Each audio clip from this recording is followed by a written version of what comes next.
ছিল জেলা প্রশাসন, উত্তর দিনাজপুর জেলা প্রশাসন আজকে এখানে যে কর্মশালাটি আয়োজন করেছে তাতে ডাকা হয়েছিল সমস্ত আমাদের গভর্নমেন্ট হেলথ ফেসিলিটিস ডাক্তারবাবুরা এবং ভার্চুয়ালি অনেক ব্লক মেডিকেল অফিসাররা ছিলেন এবং সমস্ত প্রাইভেট নার্সিংহোম বা ডেলিভারি পয়েন্ট অর্থাৎ যেখানে বাচ্চার প্রসব হয় সেই সমস্ত ম্যাটারনিটি হোম নার্সিংহোমস ওদেরকেও ডাকা হয়েছিল।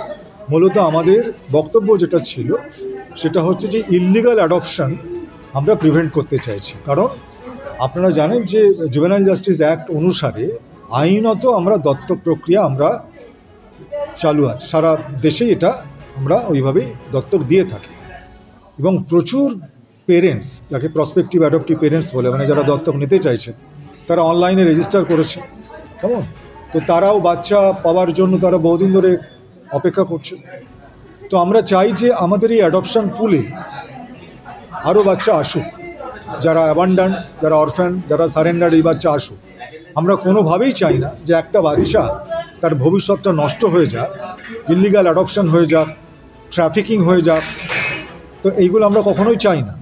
তো আমরা দেখেছি যে অনেক সময় হাসপাতালে অনেক বাচ্চা যখন প্রসব হয় তখন তার বাবা মা তাকে ফেলে চলে যায়, সেই বাচ্চাটির ভবিষ্যৎটা কী, তো তারও তো একটা পরিবারের অধিকার আছে।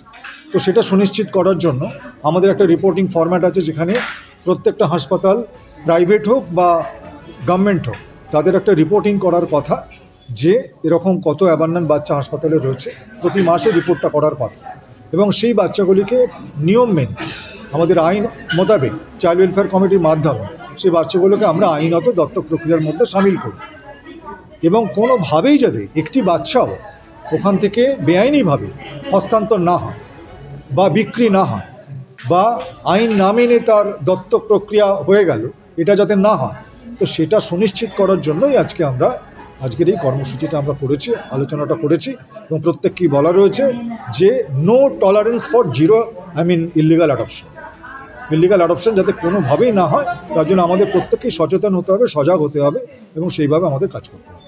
জেলার কোনো পরিসংখ্যান স্যার আপনার কাছে কি আছে যে এরকম ধরনের কোনো জায়গা থেকে এরকম ধরনের ঘটনা ঘটছে না? এটা আমার এই জেলার পরিসংখ্যান, আমার এই জেলার পরিসংখ্যান এই মুহূর্তে আমার কাছে নেই, কিন্তু সার্বিকভাবে আমরা যখনই সংবাদপত্রের মাধ্যমে বা বিভিন্ন ঘটনাগুলির মাধ্যমে আমরা দেখছি যে এইরকম বেশ কিছু অসাধু লোকজন তারা এই ধরনের এই বেআইনিভাবে দত্তক প্রক্রিয়ার সাথে যুক্ত রয়েছে, বেশ কিছু শিশু তারা এরকম বেআইনিভাবে দত্তকের মধ্যে চলে যাচ্ছে এবং প্রচুর পেরেন্টস যারা রেজিস্টার করেছেন তাদের বাচ্চা পেতে দেরি হচ্ছে এবং এটা বিভিন্ন জায়গাতেই ঘটনা ঘটছে, সেটা আমরা নানা রকম সংবাদ মাধ্যমে আমরা জানতে পারছি, সংবাদ মাধ্যমের।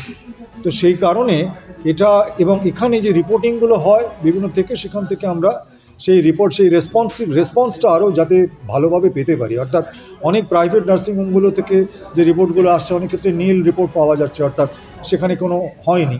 তো এরকম ঘটনা নাও ঘটতে পারে, আমরা এই ব্যাপারগুলোতে আরও বেশি সজাগ হতে বলছি যে এই রিপোর্টিংগুলো আরও ভালো করে দেখার কথা, যাতে করে কাকে খবরটা দেবে, অনেকেই সেটা জানে না যে এরকম একটা বাচ্চা থাকলে কাকে খবর দেবো, কোথায় যাব, তো সেটাই আজকে আমরা আলোচনা করলাম।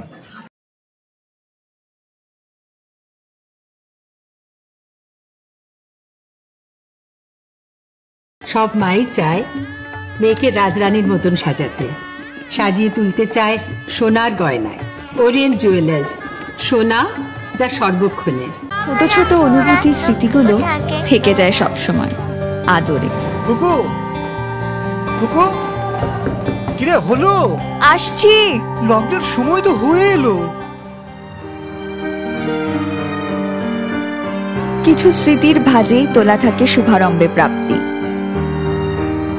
50 বছরের অভিজ্ঞতায় অগ্নিশ্বর জুয়েলার্স, নিখুঁত গয়নার কারিগরি। Agnishwar jewellers, NS road, Raiganj.